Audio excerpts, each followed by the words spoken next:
Welcome back to the 3-Minute Node. You ask, we deliver. Following our last session on Z-Image Turbo, you pointed out that ControlNet Union 2.1 was just released. Today, we are stepping away from the shortcuts for a masterclass deep dive. This is a research-heavy session where we will tackle advanced setup analysis, performance benchmarking, and some critical troubleshooting for the newest models.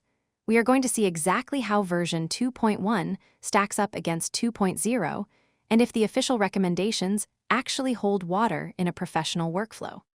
I have spent some time dissecting the official Alibaba PAI repository for the Union 2.0 models. They specifically highlight a parameter called Control Context Scale, recommending a range between 0.65 and 0.90 for better detail preservation. They also suggest that as you increase this strength, you must increase your inference steps because the model hasn't been distilled. Now, if you look at the ComfyUI nodes, you won't find a widget named Control Context Scale. In my testing, the standard strength slider serves as our primary lever here. To put this to the test, I ran 3 specific comparisons in the ControlNet Compare workflow. First, our advanced high-efficiency 8-step workflow. Second, the original standard workflow at 8 steps. And third, a high-fidelity run at 25 steps with the strength pushed to 0.9 as per the repo suggestions. We are using depth maps as our guides today, just to show different possibilities of what the ControlNet can do. Even with the extra computational overhead of 25 steps, I am still finding our advanced 8-step approach produces a more cohesive result. I want you to look closely at the fine details in the generate images, both foreground and background.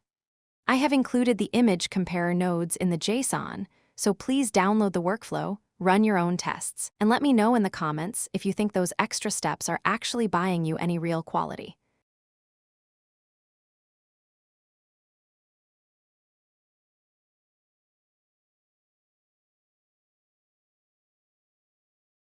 Moving on to the head-to-head between Union 2.0 and 2.1.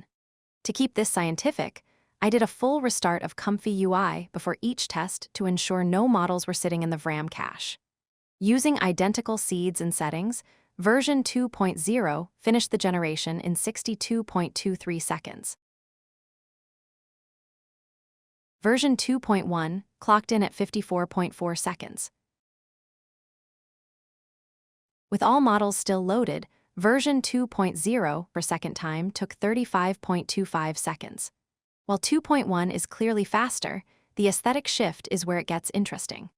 I tested these across 3 different prompts, and while 1.0 and 2.0 seem to share a similar structural DNA, 2.1 feels significantly freer. It is more creative with the prompt interpretation and less rigid than its predecessors, though this freedom can be unpredictable. Take this first comparison in the retro-futuristic arcade. Both versions capture the neon glow and the synthwave vibe perfectly, but look at the character design. While version 2.0 keeps the wardrobe relatively grounded and traditional, version 2.1 takes the prompt further, leaning into a much more stylized, revealing, and futuristic outfit that fits the environment.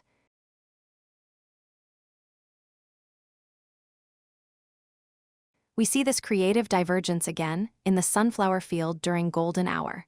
There is a massive shift in character interpretation here. Version 2.0 renders a woman with clearly Caucasian features, whereas 2.1 decides on an Asian model for the same seed and prompt. Again, the wardrobe follows that trend of being more revealing in 2.1. This suggests that the new version might have a different internal bias or a higher sensitivity to certain aesthetic tokens in your prompt. However, the third test in the Victorian greenhouse gives me pause. While the lighting and the botanical background look great, version 2.1 has introduced some strange white dot artifacts across the image. I have seen this before when models are pushed too hard or have underlying stability issues. Given these artifacts, I am not entirely sure if this version is fully production-ready for every scenario. Whether that creative freedom and speed are worth the occasional instability depends entirely on how much control you need over your final composition. I am leaving the final judgment to you. Are you sticking with the stability of 2.0, or are you moving to the speed and creativity of 2.1? Both workflows are available now via the Discord link below. Stop watching, start creating. And that's the node, all open source. No filler, thank you for watching. Grab the file, keep creating.